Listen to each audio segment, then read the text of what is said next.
This is the weekend edition of Fear and Greed, Australia's most popular business podcast. I'm Michael Thompson, and good morning, Sean Aylmer. Good morning, Michael.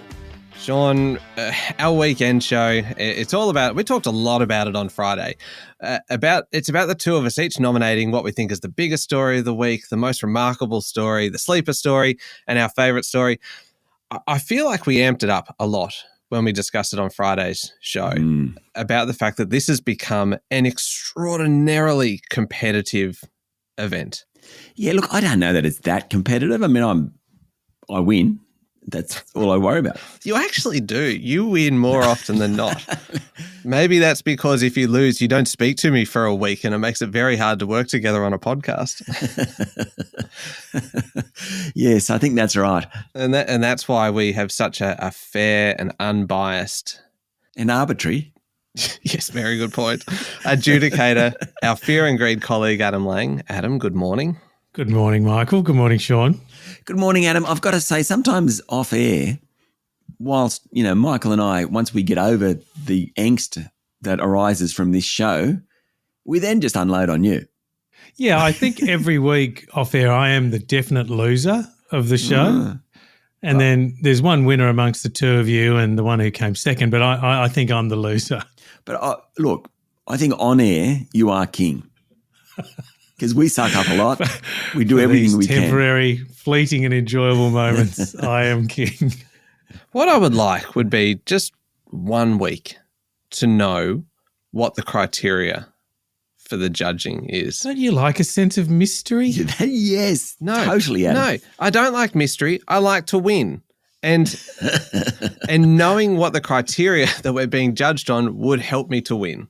So instead, I'm just kind of struggling blindly through this episode. We both are, and that's the beauty of the weekend show.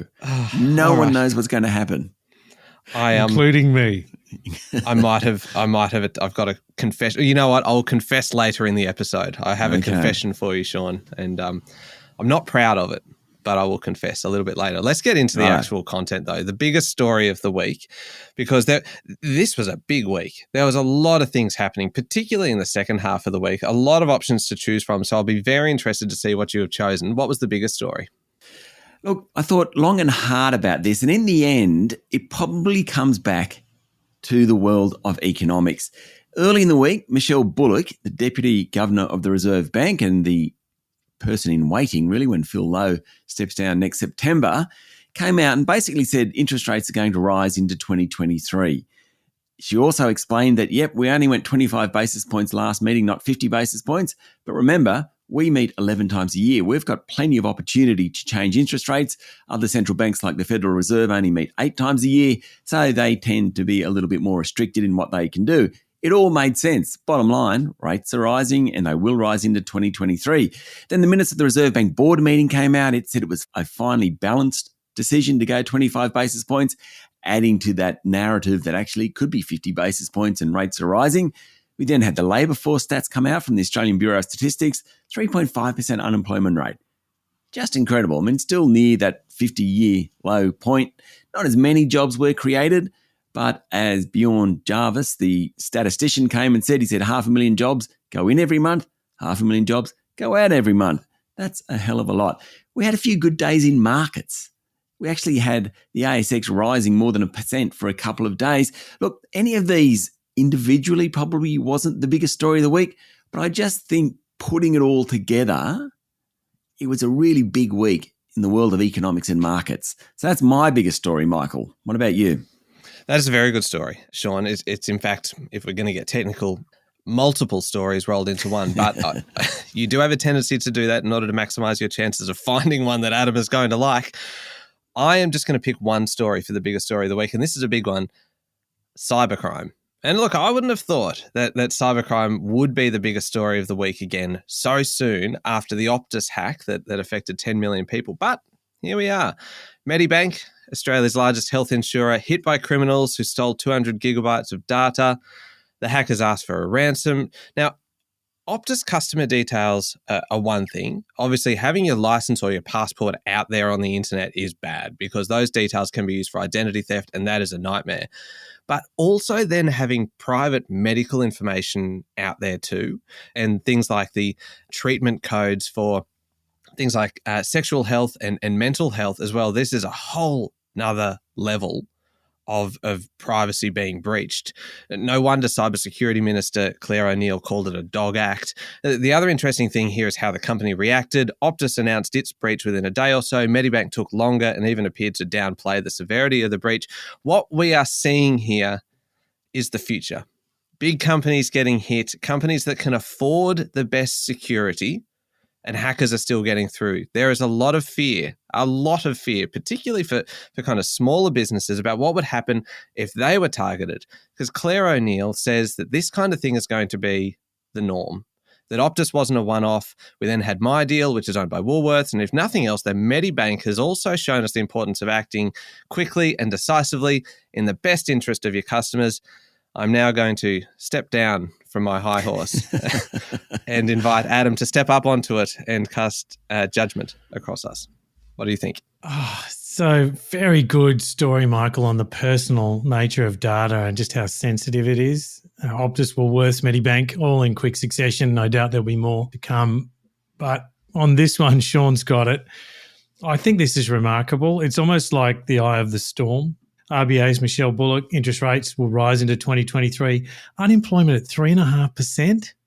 It's incredible. 500,000 jobs in, 500,000 jobs out every month. These are incredible statistics. And a good week on the ASX relatively. So amongst all of the economic storm that's around the world, I think it's the biggest story of the week. Oh, I've just realised, Michael, statistics. Oh, yeah. That's the key. Yeah, well. Get statistics in there. Can I just say, lodging an early protest, I fear. No, I'm not at all. Actually, I completely support it. But I am saddened somewhat because that was my strongest story out of my four. And if I couldn't even win with my strongest, this is not going to be a good episode for me. Anyway. Jeez, one thing I'd read about the Medibank story, did you know that the value of medical records online on the dark web is far less than the value of sort of passports and things like that? Because, yeah, it might embarrass individuals. So it might be salacious, but practically you can't really sell it. Yeah, that's right. So it's a kind of interesting take on it. Yeah. Anyway. Well, one is used for identity theft and the other one is just embarrassing. And I think there would actually be a lot of people that would probably be more concerned about being embarrassed than they would actually about, because there's methods of kind of having your identity restored and kind of you can work with your bank for all of that. If your private medical details gets out there, that's pretty uncomfortable. I'm talking like I've got something to hide. I don't have anything to hide. Well, I was actually going to say, I'd be quite proud if my medical details got out there. Yeah, you know the pain I've been putting up with all these years and you tell me I keep complaining? No. All right, let's move on to most remarkable story of the week. It is 1-0, I believe, at the moment. I'm going to go first on this one because I suspect I was pretty confident with this story up until the end of the week. But anyway, I'm going to roll with it anyway. And I'm doing a Sean and rolling two stories into one. And both of them involve huge amounts of government spending. Early in the week, we learned how much money is being rorted or wasted from Medicare, something in the vicinity of $8 billion a year. Just to kind of put that into perspective, it's about 30% of the annual Medicare budget, almost a third. That's extraordinary. More than the annual cost of running the Air Force. Extraordinary. Remarkable, if you will, Adam. Federal Health Minister Mark Butler has commissioned a report into compliance and audit programs and says that, of course, most of our medical professionals are doing the right thing. But isn't that just staggering, that number? Then, later in the week, we found out that the cost of the National Disability Insurance Scheme will blow out by $9 billion over the next 4 years. The annual cost of the NDIS will surpass $50 billion in the next kind of 3 or 4 years. The NDIS is obviously an incredibly important scheme, but this is really going to put some pressure on the budget. We saw a few other spending measures announced this week ahead of Tuesday night's budget update, mostly kind of energy and infrastructure spending, but it is going to be fascinating watching Treasurer Jim Chalmers handing down his first budget, dealing with an awful lot of inherited debt. I think you put all of these bits and pieces together. Most remarkable story. until Sean's, of course, because I have a hunch I know what Sean's going for, and I'm going to concede defeat right now. Go for it, Sean. Only 2 words, mine. British politics. There we go. And it's now 2-0. I better expand just a little bit. Earlier in the week, global financial markets settled somewhat after the government of Liz Truss, the Prime Minister, did one of the great U-turns of all time. She had promised changes to income tax, dividend tax, alcohol duties and duty-free rules, i.e. she was going to lower taxes. Markets went crazy. She came out, in fact, not even her Chancellor, Jeremy Hunt, came out and said, okay, we're backtracking on that. Ms. Truss was nowhere to be seen. Then on Thursday, UK time, 45 days after taking the job, Liz Truss resigned after the government had effectively collapsed. The Conservative Party is looking for a new leader. Now, I don't really know that you need to say too much more about this. I mean, a debacle. I actually am a little bit lost for words on this one, that a newly elected Prime Minister of a major economy, the 5th or 6th biggest economy in the world, very close to Australia, obviously, can be such a disaster in under 7 weeks. Absolutely incredible. Now, it looks like former Chancellor Rishi Sunak is the favourite to take Ms. Truss's job, but the part I like even more is that Boris Johnson, the former Prime Minister, looks like he might put his hand up. In his final September valedictory speech, he alluded to his readiness to serve again. Media reports suggest he's ready to run again. I have no words to describe British politics this week. Most remarkable. Adam. Sean, you win this one. It is spectacular. UK Prime Minister serves just 45 days, a record in British politics. And all 45 days of it seem to have told remarkable stories. It was just incredible. Now, Michael, I feel bad because the numbers that you talked about, Medicare scams at 30% of the budget, NDIS to $50 billion in the near future, federal budget challenges, they are all remarkable. So, in a normal week you would have won, but this one, at the end of the week, Liz Truss brings it home. Oh, well, the points should be pretty close then, assuming so for that one. I'm clinging to something that maybe I'll just be able to get there on a points victory. One minor point here. Sean, you said, I have no words to describe this. Most remarkable. I would point out that most remarkable are in fact words that you use to describe it. And it's a small technicality, but I believe it could be used to disqualify you. Pedantry is another one. Starting to get a little upset, Michael. No. Score 2-0. Just want a fair fight. That's all. All right, we will come back in a moment and find a sleeper story of the week.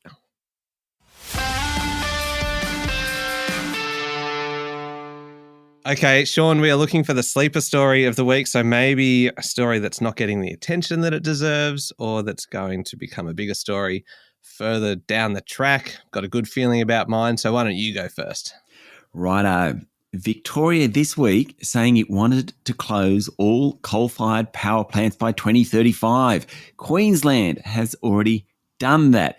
Victorian government actually wants to go further. It basically wants to nationalise the energy market in the state. Now, this is part of Daniel Andrews' election promise. If he's elected next month, that's what he's going to do. It would attack two of the major problems for the economy: energy transition. How do we move from fossil fuels to renewables? And also power bills, which we all know about those at the moment. The government wants to take a controlling stake in new renewable energy projects. Basically, Victorians in 10 and 20 and 30 years' time will own the power stations that use renewables to provide electricity. At the moment, of course, we use coal, and that's owned by the private sector. There hasn't been a lot of talk about this, but we now have two of the three largest states in the country basically saying coal-fired power plants are closed in about 10 years' time. That is a massive shift for the economy to have to make. It will also have huge flow-through effects. Greenflation, if you haven't heard that word, get used to it. There's going to be lots of people saying prices are higher because there's all this demand for green renewable assets. And that's exactly what this decision will add to. The fact that Victoria has now joined Queensland saying coal-fired power plants are out by 2035, and the fact that Victoria wants to nationalise the energy market, absolute sleeper story. Yeah. Michael. It's a good one. It is a very good one. Yes. Adam. Go on. Adam, I know there is a lot of – I'll just now ignore you, Sean, and I'm just targeting Adam directly. I know there is a lot of COVID fatigue out there, and obviously with isolation restrictions kind of now dropped and travel really back to normal and the weather warming up and everything, it's easy to forget that there are still thousands of COVID cases every day. And that's why I think the story this week about long COVID has kind of slipped through the cracks a little bit. And Adam, this one should be right up your alley, I suspect, because I know that you love data and I know you love statistics. And this isn't just one experiment or one study. This is the data, the information gathered from dozens of experiments, all combined to paint a pretty startling picture of what long COVID actually looks like. At least 1 in 20 people with COVID-19 will develop long COVID, ongoing symptoms like headaches and fatigue and brain fog and joint pain. But sufferers will also have lower endurance capacity. They'll find working out tougher. It'll rob them of health and energy and impact their employment and take away the equivalent of a decade's worth of aerobic fitness. That is huge. This has to be the sleeper story of the week because nobody's really talking about it. It is a massive issue worldwide, and the economic cost of this is going to be significant. And this is not just Victoria. This is, as Sean's story was, not just Australia. This is global and will last for years. Big. Mind you, did you win last week when you had the universe story about the asteroid being knocked off? Well, I do try and go as big as I can. Yeah, fair enough. Sorry, Adam. Okay, deep breath. Sean wins this one.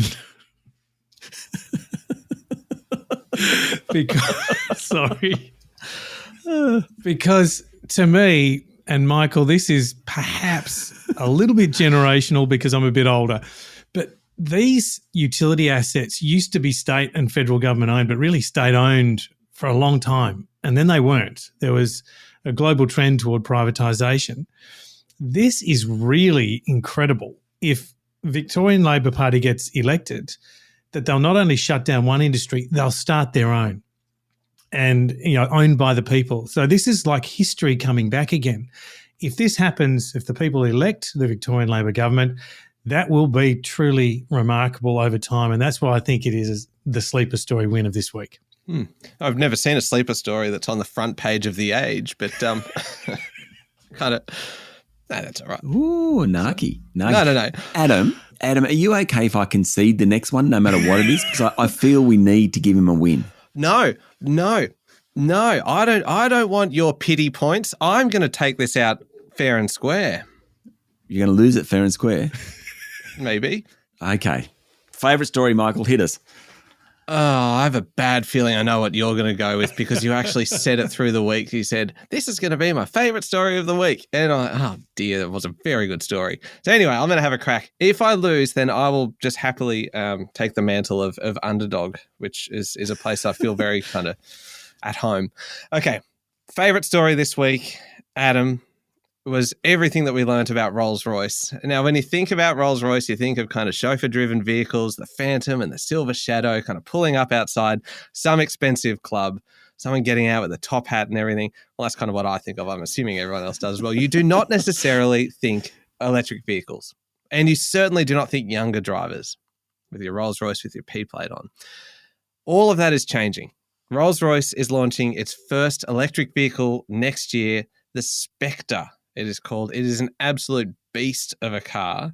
It weighs, get this, it weighs 3 tons. Pricing in Australia is somewhere in the range of $800,000 to $900,000. If that's a little bit rich for you, Cadillac is also entering the super luxury EV market, revealing the 2024 Cadillac Celestiq. Ooh, I like it. Much more affordable at just a touch under $500,000. I mentioned Rolls-Royce and younger drivers. Obviously, Rolls-Royce is owned by BMW, which owns Mini and, well, obviously BMW. And of the three, Rolls-Royce drivers are the youngest. I find that extraordinary. I do not understand it. I can only assume that these are people who have made a mozza out of crypto or NFTs or one of those young people things, and they've gone out and bought themselves a Rolls-Royce as a status symbol. I don't understand it. It is my favorite story of the week, and it feels a little bit like I'm clutching at straws here.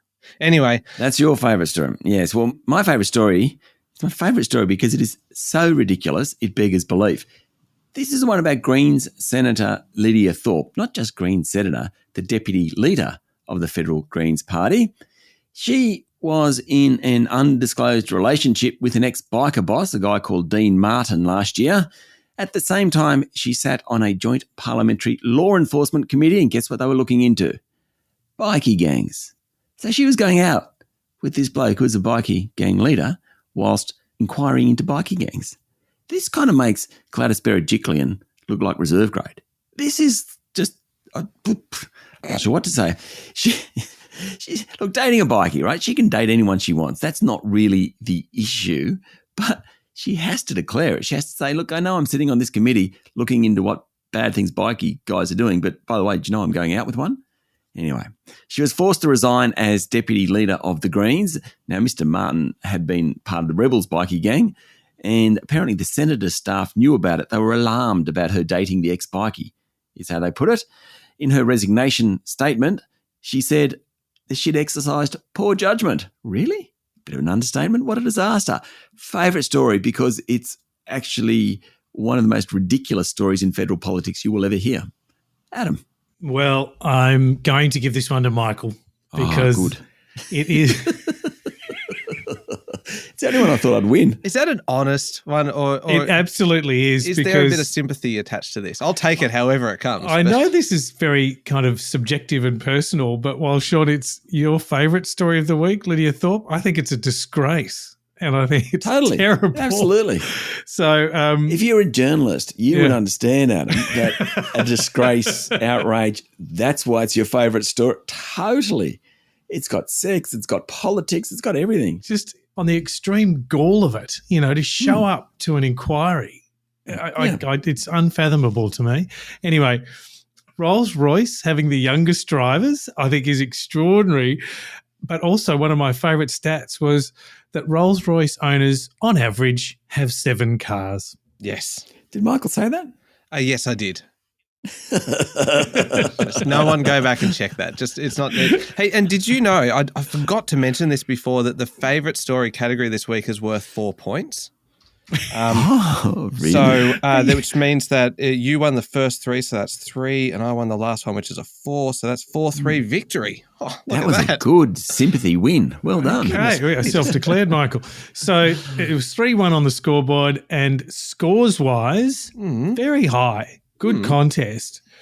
Michael, 90 points. Oh. Sean, 93 points. Oh. There you go. You know what? That's pretty odd. That sounds a lot better than 3-1. Let's say you won 93-90. That sounds like it was a really honourable high-quality contest. Only the first 2 words matter. You won. Forget the scores. Leave it at that. Yeah, that was very good. And I must confess, I did mention this, that it clearly didn't help. Sean, I might have tried to extract information from Adam this week. Go on. Via text message. Yes. Just asking him whether he had any insights as to which story he thought was the most remarkable. It is scandalous, this is. And he was... I was impervious. You weren't entirely impervious. You gave me a little bit.